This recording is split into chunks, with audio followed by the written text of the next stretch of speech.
UP ATS का पहला सवाल। सूत्रों के मुताबिक यूपी एटीएस के एसपी रैंक के अधिकारी ने पाकिस्तान की रहने वाली सीमा हैदर के सामने सबसे पहले उसके 2 पासपोर्ट सामने रखे और पूछा कि इनमें से असली कौन सा है। सीमा हैदर का जवाब, मैं पिछले 10 दिनों से बता रही हूँ कि पहले पासपोर्ट में सिर्फ सीमा लिखा था, जिसके चलते दिक्कत आ रही थी, इसलिए दूसरा पासपोर्ट सीमा गुलाम हैदर के नाम से बनवाया था। यूपी एटीएस का दूसरा सवाल।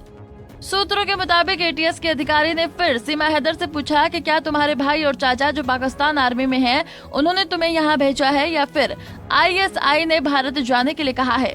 सीमा हैदर का जवाब, मैं अपने भाई और चाचा से सालों से नहीं मिली हूँ और ये आईएसआई क्या होता है ये मुझे पिछले कुछ दिनों में भारत आने पर पता चला, जब टीवी चैनल में मुझे आईएसआई का एजेंट बताया गया। मैं सिर्फ सचिन के लिए ही नेपाल के रास्ते भारत आई हूँ। एटीएस का तीसरा सवाल। ऐसे कैसे हो सकता है कि तुम कराची में रहती थी और आईएसआई का नाम नहीं सुना है, वो भी तब जब तुम्हारे घर वाले पाकिस्तान फौज में हैं और खुद स्मार्टफोन चलाती हो, पबजी जैसे गेम खेलती हो, तब आईएसआई के बारे में कैसे नहीं जानती हो। सीमा हैदर का जवाब, आधी लाइफ बच्चे पैदा करने और पालने में बीत गई और पिछले 5 वर्ष से मैं सिर्फ समय काटने के लिए पबजी गेम खेलती थी। ऐसे में आईएसआई जैसे वर्ड सुनने का टाइम ही नहीं मिला। एटीएस का चौथा सवाल।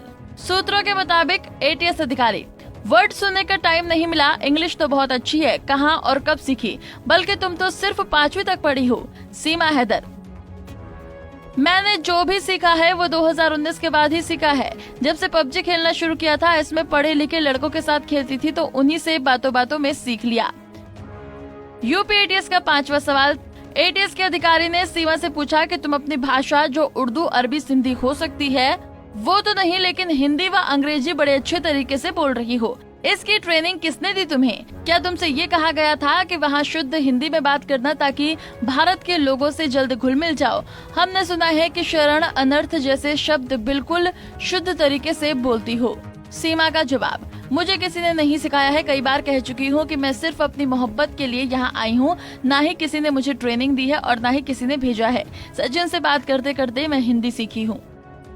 यूपी एटीएस का 6वां सवाल। सचिन मीणा खुद ही हिंदी ठीक से नहीं बोलता है, उसकी भाषा में पश्चिमी यूपी का टच है, बल्कि जो तुम बोल रही हो जैसे कोई प्रशिक्षित हिंदी का ज्ञानी ही बोल रहा हो। सीमा हैदर ने कुछ जवाब नहीं दिया, चुप रही। यूपी एटीएस का 7वां सवाल। तुमने 4 जुलाई को पुलिस से बताया था कि जब नेपाल से बस के जरिए सचिन के पास आई तो तुम्हारा मोबाइल काम नहीं कर रहा था, इसलिए बस ड्राइवर के फोन से सचिन को कॉल कर रही थी। लेकिन नोएडा पुलिस ने तुम्हारे पास से 4 मोबाइल और 4 सिम बरामद किए हैं। इतने मोबाइल तुम्हारे पास क्या कर रहे थे और उन्हें तोड़ा क्यों? सीमा का जवाब, नेपाल से भारत आने पर मेरा पाकिस्तान का सिम काम नहीं कर रहा था और जब मैं सचिन के पास आई तब मुझे उन्होंने नया सिम लाकर दिया था। मोबाइल इसलिए तोड़ दिया था क्योंकि मैं नहीं चाहती थी कि पाकिस्तान के लोग मुझे ट्रेस कर सकें। यूपी एटीएस का 8वां सवाल। सचिन ने एक सिम लाकर दिया, बाकी सिम कैसे आए? सीमा हैदर, मुझे याद नहीं। एटीएस का 9वां सवाल। तुमने सभी सिम को अलग अलग मोबाइल में लगाया और सभी में व्हाट्सएप चला रही थी। इसमें जो तुमने प्रोफाइल फोटो लगाई है वो किसी लड़की की है और दूसरे में कश्मीर के पहाड़ों की तस्वीर है। किसके कहने पर ये सब कर रही हो? सीमा का जवाब, मैंने कोई व्हाट्सएप नहीं बनाया और ना ही कोई फोटो लगाई। यूपी एटीएस का 10वां सवाल। 2 बार दुबई होते हुए नेपाल आने में बहुत पैसा खर्च हुआ होगा, इतना पैसा कहाँ से आया? तुम खुद किराए पर रहती हो, पिता तुम्हारे 2 साल पहले ही खत्म हो चुके हैं, पति से संबंध ठीक नहीं, भाई से भी वर्षों से मिली नहीं हो, तो पैसे कैसे मिले?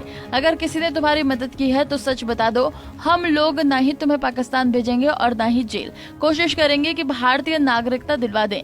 सीमा का जवाब, कुल 7 लाख रुपए खर्च हुए हैं हमारे दोनों बार आने जाने में। मैंने एक घर बेचा था जो मेरे ही नाम था, उस घर में मैं रहती नहीं थी। मैंने अपने जेवर बेचकर पति गुलाम को दुबई भेजा था, तो खुद के लिए पैसे का जुगाड़ कर सकती हूँ। मैं कई बार कह चुकी हूँ कि किसी ने मेरी मदद नहीं की है भारत आने में। एटीएस का 11वां सवाल। क्या सचिन के अलावा भी भारत में किसी को जानती हो? सीमा हैदर, हाँ, लेकिन ठीक से नहीं। जब पाकिस्तान में थी तब सचिन के जानने से पहले पबजी गेम और फेसबुक के जरिए कुछ लड़कों से चैट होती थी, लेकिन बस समय काटने के लिए बातचीत करती थी। ना ही मैंने उन्हें कुछ ज्यादा अपने बारे में बताया और ना ही उन्होंने मुझे कुछ बताया। हाँ, सभी दिल्ली में रहने वाले थे। यूपी एटीएस का 12वां सवाल।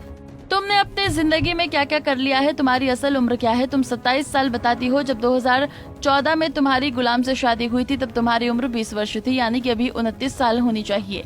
और दोनों पासपोर्ट में तुम्हारी डेट ऑफ बर्थ 2002 लिखी है, यानी कि पासपोर्ट के अनुसार तुम्हारी उम्र 21 है। सीमा का जवाब, मैं 27 वर्ष की ही हूँ।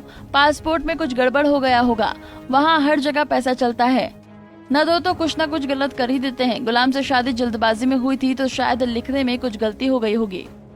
यूपीएटीएस का 13वां सवाल, तुम्हारा असली मकसद क्या है भारत आने का। सीमा हैदर का जवाब, मैं पाकिस्तान से इलीगल तरीके से अपने 4 बच्चों को लेकर सिर्फ और सिर्फ सचिन के लिए आई हूँ। मुझे पहले से ही एहसास था कि यदि लोगों को पता चला तो यही होगा जो आज हो रहा है, इसलिए हम और सचिन किराए के मकान में रह रहे थे। मैं थक गई हूँ अब। हमसे जुड़े रहने के लिए हमारे YouTube चैनल को सब्सक्राइब करें और नई वीडियो की नोटिफिकेशन के लिए बेल आइकॉन को दबाएं।